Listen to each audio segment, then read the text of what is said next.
Hello Scorpio. Happy birthday to my early Scorpios for this month.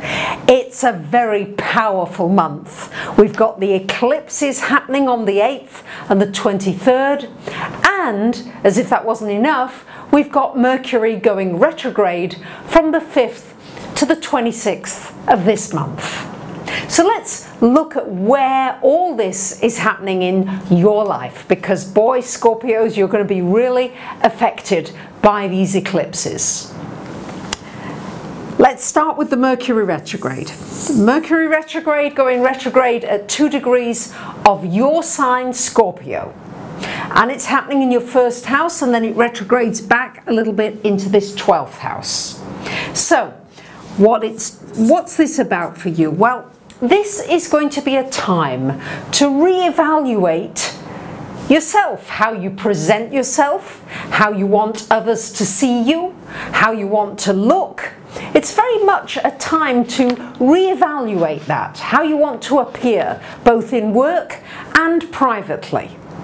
It's also a time to reevaluate, what are my needs now?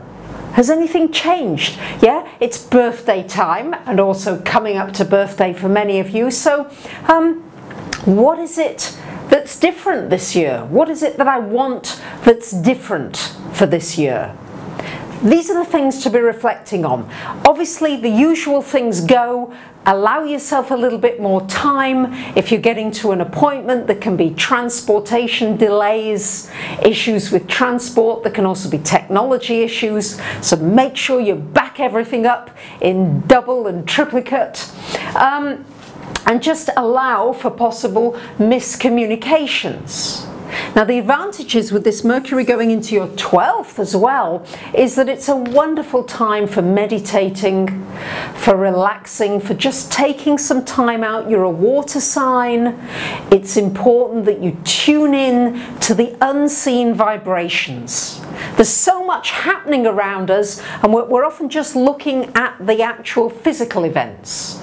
But there's also a lot happening on the more subtle levels, and this Mercury retrograde will allow you to tune in to those energies, especially more to your intuition, to be able to feel things out more deeply. You're going to be able to do that during this Mercury retrograde.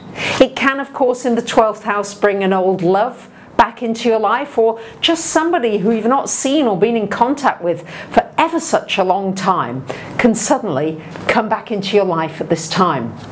We've also got Sun and Venus there in this 12th house for the first 23 days of the month. So it is a time as well, I know many of you have got birthdays, but it's also a time you're in between times of reflection, thinking about how the year has gone, what you've accomplished, what you have yet to accomplish, and also just to take a bit of a step back. Rather than being always in the middle of things, take a step back and do your typical Scorpio thing, which is to observe. Quietly observe people's behavior, your own behavior. Become more conscious. Things that were unconscious can become more conscious at this time.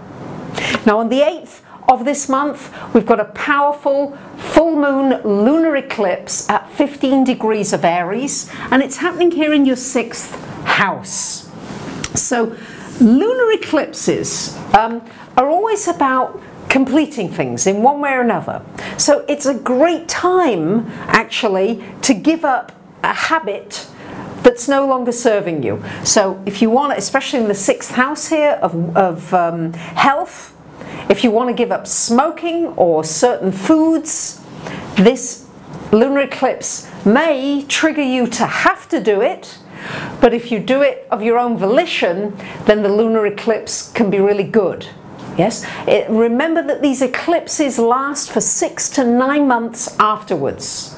Not necessarily in lots of external events, although there can be, but often internal events. So if you've been very nervous, if you've got a lot of nervous energy going, especially with Uranus there, you may feel restless and nervous and not able to relax and rest very much. This lunar eclipse will show you what it is you need to do, because it's it's really shining a light on this 6th house of health and also of work. Maybe you need to admit that you really don't like the work you're doing. Maybe it's time to just admit it and own it, and to look at what plan B and plan C could be as to some new options here. On a lighter note, on October the 11th, we've got Venus exactly opposite Uranus. So this could be sparks flying, a nice surprise, a surprise in the workplace, or a dream that just is inspiring, or something that comes to you in meditation that's just, wow, you see the world suddenly from a different angle, or you have a new level of awareness, of consciousness, which really helps you in your daily life. On the 14th of the month, we've got a very lucky day, which is Venus busy here, making a sextile to Jupiter from your 10th to your 12th house. So this could be good news as far as work's concerned. Something just happening, somebody bringing you some good news, an opportunity coming in, something happening of some kind of an opportunity. So keep your eyes and ears peeled and look out for that kind of thing. Very often we're so focused on just the small things that we're trying to get done, or even bigger things that we're just trying to get through every day. We're not seeing some of the bigger things. And this Jupiter is saying, hey, look out there, there's opportunities and you're missing them. So you can get in tune with things on the 14th. On the 23rd, we've got the most powerful day for you of this month, Scorpios, and it's the solar eclipse at 0 degrees of Scorpio, so happening in your sign here in this 1st house. Very powerful. Whenever it happens in your sign, this is very often a time of soul searching, a time of looking for what your higher purpose is in this world, your identity. This is an opportunity though for new beginnings. New moon eclipses are new beginnings, and the Sun joins it on the 24th, and of course coming into your sign, and Venus also on the 24th coming into your sign, and conjunct on the 25th. So if you're looking for love towards the end of the month, this is looking very positive for you, my lovely Scorpios. It's looking as though you can uplift yourself. It should be an uplifting time, feeling as though things are looking up, as though I know Saturn is nearly out of your sign. Okay, it's been a heavy time for many of you, but this is a glimmer. This is glimmer of nice new beginnings, things happening. Remember, during a new moon solar eclipse, it's time to set new intentions, to plant new seeds that can start to come to fruition during the next 6 to 9 months. So use this energy. It's all happening here for you, your 1st house. It's all happening. So you can set the intentions powerfully, Scorpio. When you get focused, you are clear, nothing can stop you. So for most of this month, we've got Mars in your 2nd house of money. So this is a good month for putting a lot of energy into your finances. You'll be busy, probably busy doing this and that and the other, but it's good for a new venture, for doing something on your own. Mars likes to do things on its own.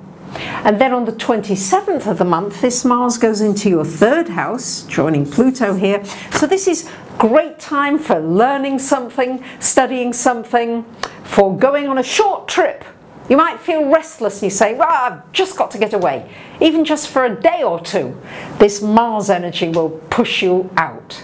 It's also a good time for selling something, and it's also a very good time for connecting and networking, making important connections with people around you. So there you have it, my dear Scorpios. It's a very powerful month, and I wish you happy birthday, and thank you very much for listening.